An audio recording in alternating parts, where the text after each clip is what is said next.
A group of friends decides to spend a night in an abandoned asylum. They didn't know what they were getting themselves into. This is the real abandoned Danvers State Hospital. It's currently one of the largest abandoned buildings in the United States, and it's rumored to be haunted by the spirits of the 2,500 patients who died within its walls. The group, consisting of 4 friends, Ethan, Emma, Alex, and Zoe, had decided to spend the night here for an online challenge. As soon as they stepped inside, the temperature dropped dramatically. They continued further into the building and found some old medical equipment and an X-ray machine still standing in the corner of the room. As they made their way through the asylum, they started hearing strange noises. They then found a door with the words "staff only" written on it. Of course, they couldn't resist the urge to open it and explore what was behind it. On the other side was a long hallway with doors on either side. They opened one of the doors and found an old padded cell. As they continued exploring, they found more and more disturbing things like straitjackets and restraints. They also found a hidden passageway that led them to a basement. In the basement, they found even more disturbing things, including a surgical table with instruments left on it, as if the surgery had just been performed. They then decided to take a break and watch some videos on their phones.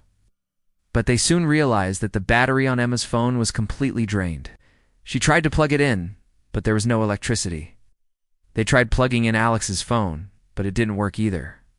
They then heard a noise above them and looked up to see a floorboard collapse.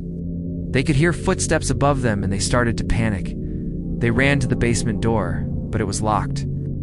They started screaming for help, but no one was there to save them. They managed to find another exit and ran out of the building as fast as they could. Once they were outside, they looked back at the building and saw a shadowy figure standing at the window.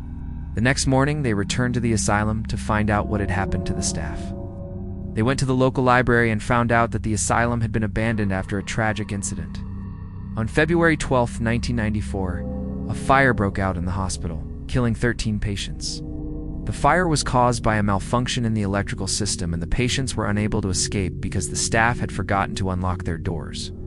After the fire, the hospital was abandoned and the land was sold to a private developer. The group then realized that the spirit of the patients who died in the fire were the ones who had tormented them. They never went back to that asylum, and they do uneven like to talk about it to this day. Let me ask you a question. Would you ever go into an abandoned building by yourself?